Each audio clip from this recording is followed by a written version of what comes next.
El famoso Eohippus. El esqueleto es el de un roedor, pero los artistas se encargan de hacerlo parecer lo más posible a un caballo. ¿Y qué tal el ictiosaurio?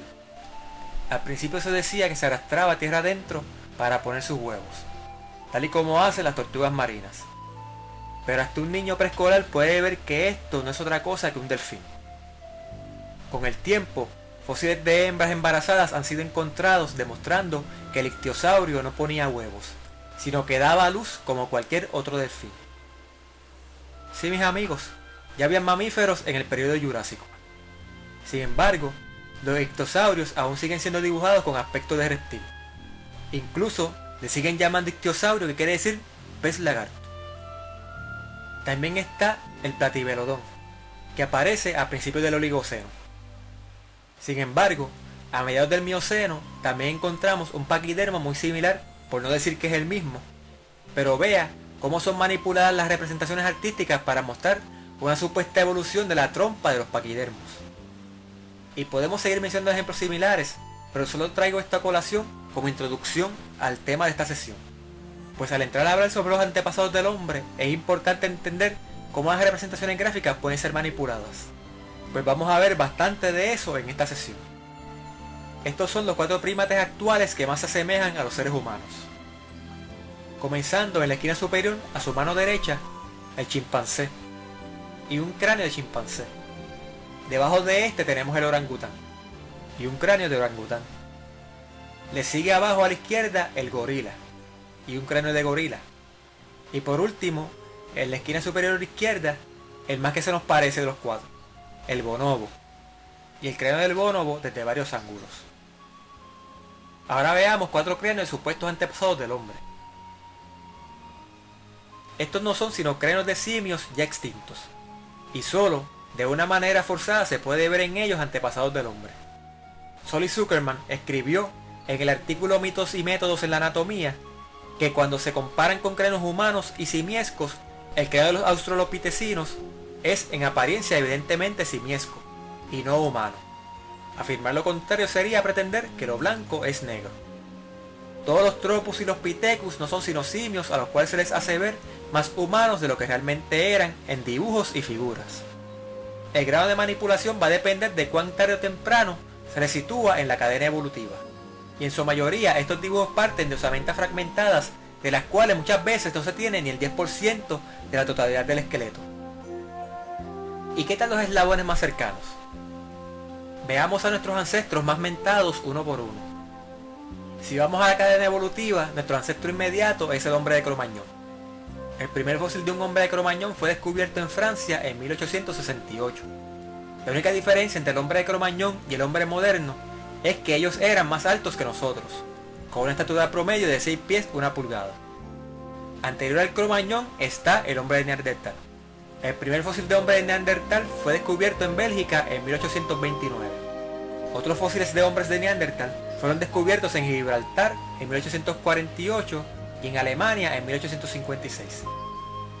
Los hombres de Neandertal tenían la misma estatura promedio que nosotros, que son 5 pies 5 pulgadas.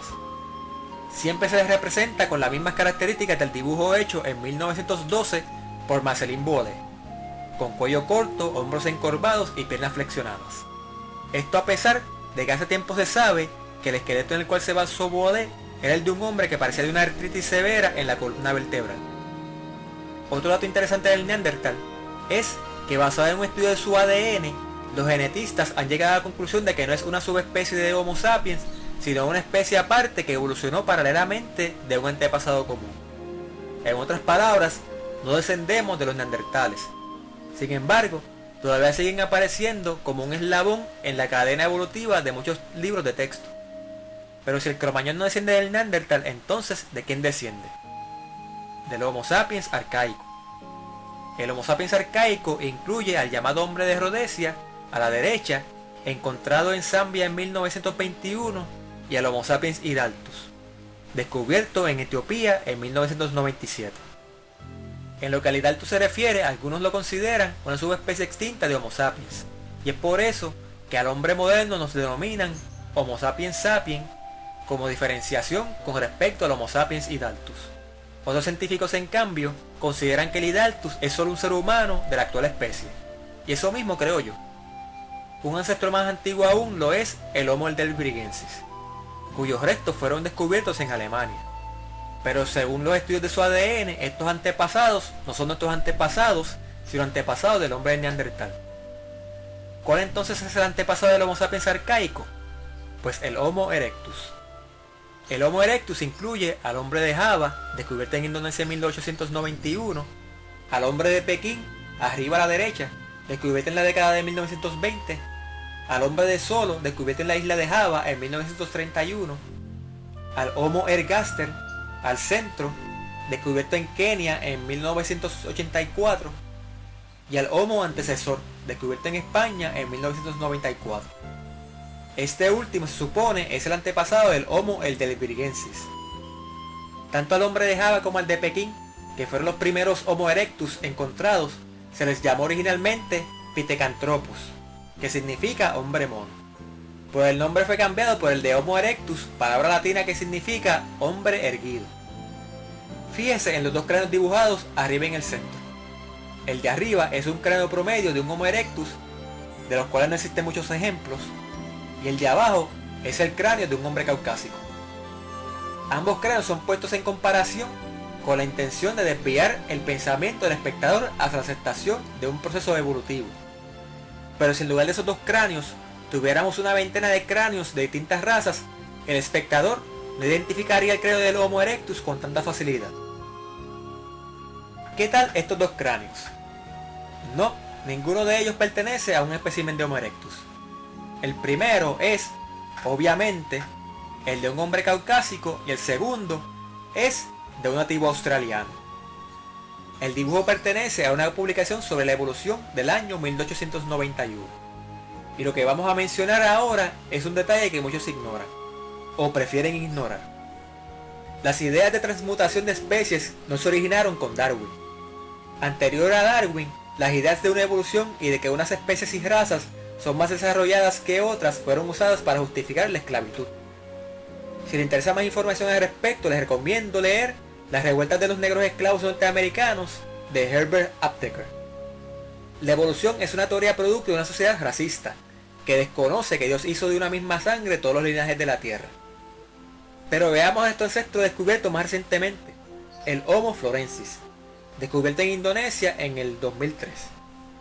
Eran más pequeños que los pigmeos, los tuá, los semán, los andamaneses y cualquier otra raza de gente pequeña conocida. En la foto, junto al típico cráneo de una persona caucásica, el cráneo del Homo florensis básicamente se diferencia en tamaño. Es sin lugar a dudas el cráneo de un ser humano. Sin embargo, nota las diferentes representaciones de ese mismo espécimen. Me da la impresión que entre los artistas evolucionistas las narices chatas son la característica principal cuando se quiere hacer ver a un ser humano como más primitivo o inferior. ¿Y qué tal el color de la piel? Ah, y no olvidemos los labios gruesos. Pero imagínese usted, si una sociedad supuestamente cristiana puede ser racista, no es de extrañarse que acepte otras ideas contrarias a la fe que supone profesar. En 1972, Richard Leakey descubrió cerca del lago Rodolfo, que se encuentra cerca de la frontera entre Kenia y Etiopía, lo que se conoce como el cráneo número 1470, en los mismos estratos donde fueron encontrados los restos del Australopithecus.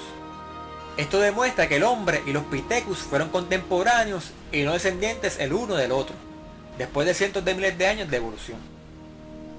En nuestra próxima sesión regresaremos aquí mismo con Richard Leakey y el cráneo 1470, para terminar con esta serie de estudios sobre la evolución. Hasta la próxima sección y que Dios les bendiga.